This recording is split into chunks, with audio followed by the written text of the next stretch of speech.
Bhopal gas त्रासदी, जहर का कर्ज जो अब उतर रहा है।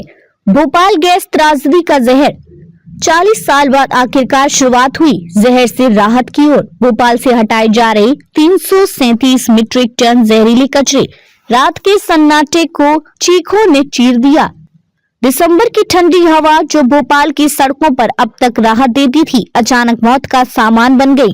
2 दिसंबर 1984 की वो काली रात जब यूनियन कार्बाइड फैक्ट्री से मिथाइल आइसोसाइनेट नामक जहरीली गैस रिसी, शहर में हर ओर अराजकता फैल गई। सांस लेना मुश्किल हो गया। बच्चे, बूढ़े और जवान सब भाग रहे थे, पर मौत उनसे तेज थी। हजारों ने उसी रात दम तोड़ दिया। लाखों जिंदगियां हमेशा के लिए बदल गईं। और वह जहर सिर्फ हवा में नहीं, मिट्टी और पानी में भी समा गया। जानवरों की मौत का भयावह मंजर। उस रात न सिर्फ किसानों ने जान गंवाई, बल्कि भोपाल के जानवरों पर भी मौत का साया छा गया। सड़कों पर गाय, भैंस, कुत्ते और पक्षी सभी गैस के प्रकोप से बच ना सके। हजारों मवेशी और पक्षी उस जहरीली हवा में दम तोड़ते पाए गए। कई खेतीहर परिवारों ने अपने पशुओं को खो दिया जो उनकी आजीविका का मुख्य स्रोत थे।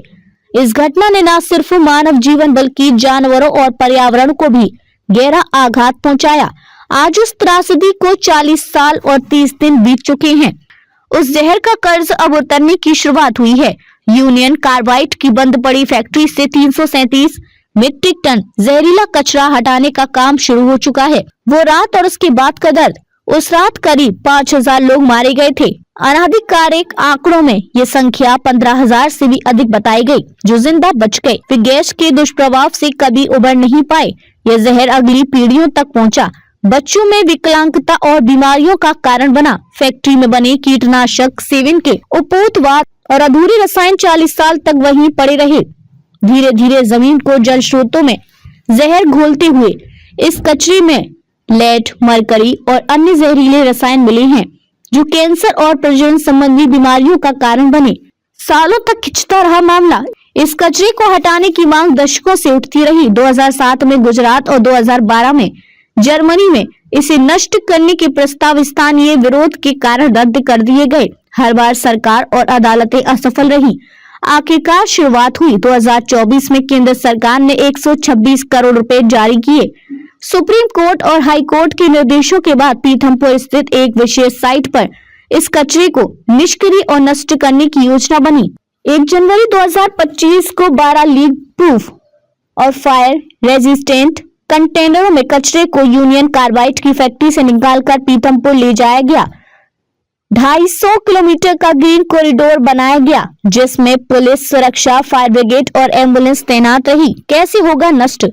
पीथमपुर स्थित राम की एनवायरो कंपनी की अत्याधुनिक भट्टी में कचरे को जलाया जाएगा। इससे पहले इसे रासायनिक प्रक्रियाओं से निष्क्रिय किया जाएगा। प्रक्रिया के दौरान वायु गुणवत्ता की निगरानी होगी ताकि वातावरण में कोई जहरीला प्रभाव ना फैले।